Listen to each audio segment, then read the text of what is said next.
TDP మాజీ MLA, YSRCP మాజీ MLA అని అనను. టీడీపీ మాజీ ఎమ్మెల్యే, వైఎస్ఆర్సీపీ నాయకుడు. టీడీపీ ఎమ్మెల్యేగా గెలిచి వైఎస్ఆర్సీపీలో జాయిన్ అయ్యి అటు చంద్రబాబు నాయుడు గారి భార్యని, లోకేష్ గారి తల్లిని, నందమూరి తారక రామారావు గారి కూతుర్ని అవమానించినటువంటి వ్యక్తి ఎవరు మనందరికీ తెలుసు. ముఖ్యంగా గన్నవరం మాజీ ఎమ్మెల్యే వల్లభనేని వంశీ గారు. ఆయన సినిమా నిర్మాతగా లేదా ఎన్టీఆర్ కుటుంబానికి అత్యంత దగ్గర వ్యక్తిగా, సన్నిహితుడిగా, కుటుంబ సభ్యుడిగా ఉండేటువంటి వ్యక్తి. కానీ ఎందుకని జగన్మోహన్ రెడ్డి గారు ఆయనలో ఏం చేశారో, ఏం మార్చారో, ఏం జరిగిందో తెలీదు. చంద్రబాబు నాయుడు గారి మీద, లోకేష్ గారి మీద పీకల దాకా పెట్టేసుకుని ఇష్టం వచ్చినట్టు మాట్లాడేశారు. అంటే కర్మ ఎవరిని వదలదు అన్నట్టుగా ఇప్పుడు ఆయన పరిస్థితి కూడా అలాగే తయారైంది.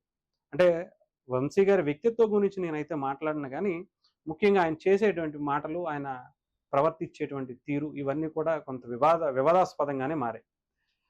ఇప్పుడు అధికారం కోల్పోయిన తర్వాత ముఖ్యంగా ఆయన మీద ఎస్సీ ఎస్టీ కేసు ఒకటి పెట్టారు, కిడ్నాపింగ్ కేసు ఒకటి పెట్టారు. దానికి సంబంధించి ఆయన జైలుకి వెళ్ళడం జరిగింది. తర్వాత ఆ కేసులో కూడా ఆయనకి రీసెంట్గా బెయిల్ వచ్చినటువంటి పరిస్థితి అయితే కనిపించింది. కానీ ఆయన బయట మాత్రం కనిపించట్లేదు. ఏంటి అసలు ఆయన బయట వస్తాడన్నారు కదా, ఆయన చూస్తే మొత్తం అంతా కూడా ఎవరైతే జగన్మోహన్ రెడ్డి గారు చాలా గ్లామరస్ పర్సన్ అని చెప్పి పొగిడినటువంటి వైఎస్ఆర్సీపీ నాయకుడు, ఆయన సోదరుడు అని చెప్పుకుంటారు. ఆయన వల్లభనేని వంశీ గారిని అందగాడు అని చెప్పి ఆ అందం చూసే జగన్మోహన్ రెడ్డి గారికి, లోకేష్ గారికి నచ్చక ఆయన్ని బయటికి గింటేశారు, ఆయన మీద ఇబ్బంది పెట్టారు అని చెప్పారు. మరి అదే ఈ దెబ్బకి చూసుకుంటే, అరెస్ట్ దెబ్బకి ఆయనకు ఉన్నటువంటి గ్లామర్ మొత్తం పోయింది. మొత్తం అంతా కూడా డీగ్లామర్ అయిపోయినటువంటి పరిస్థితి వచ్చింది. సరే, ఇప్పుడు ఆయన సినిమాలు తీయట్లేదు, దాంట్లో హీరోగా కూడా పనిచేయట్లేదులే. కానీ ఆ గ్లామర్ గురించి జగన్మోహన్ రెడ్డి గారికి, అంటే రాజకీయాల్లో గ్లామర్ చూసేటువంటి వ్యక్తిని జగన్మోహన్ రెడ్డి గారిని చూసాం అసలు ముఖ్యంగా చెప్పాలంటే. సో అక్కడ అది విషయం పక్కన పెడితే, సరే మరి వల్లభనేని వంశీ గారికి సంబంధించి ఆయన బయటికి రావాలి కదా, ఎందుకు రాలా? బెయిల్ ఇచ్చేశారు కదా, అందరూ బెయిల్ ఇచ్చేశారు. ఆయన మీద వైఎస్ఆర్సీపీకి సంబంధించినటువంటి సోషల్ మీడియా అయితే ఒక రేంజ్లో హైప్ ఇచ్చారు. మొత్తం అన్ని రీల్స్ అవి ఇవి, బాహుబలి, కేజీఎఫ్లు అన్నీ కూడా అన్నా వచ్చాడు అనుకుంటూ సాంగ్లు వేసుకుంటూ ఒక రేంజ్లో ఎలివేషన్స్ ఇచ్చారు. కాదు, నిజానికి వస్తే ఎక్కడా కూడా ఆయన బయటకు వచ్చినటువంటి పరిస్థితి లేదు. తీసుకెళ్లి సాయంత్రం పూట మళ్ళీ తీసుకెళ్లి జైల్లోకి లోపలికి పంపిస్తున్నటువంటి దృశ్యాలు బయటకు వచ్చి, ఇదేంటి అనవసరంగా మేము ఎంతంత హైప్ ఇచ్చాము, ఎందుకని వల్లభనేని వంశీ గారు బయటికి రాలేదు అని చెప్పి తెగ బాధపడిపోయారు.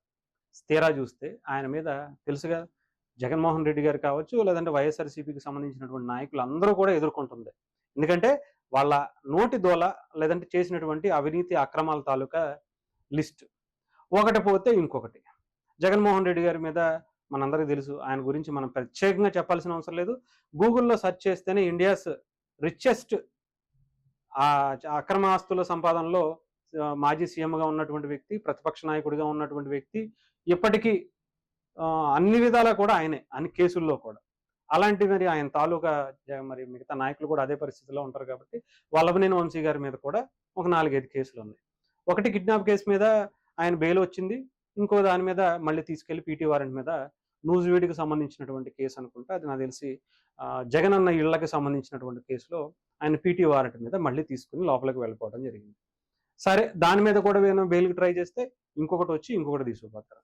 ఏదైతే గవర్నమెంట్ గతంలో మన పోసాని కృష్ణమురళి, నోటిదోల ఎవరు సైకో పోసాని కృష్ణమురళికి సంబంధించినటువంటి కేసుల్లో కూడా ఒక కేసు అయిపోతే ఇంకో కేసు, అది కూడా వైఎస్ఆర్సీపీకి సంబంధించిన జగన్మోహన్ రెడ్డి గారు అత్యంత సన్నిహితుడిగా ఉన్నటువంటి లాయర్ చెప్పినటువంటిది.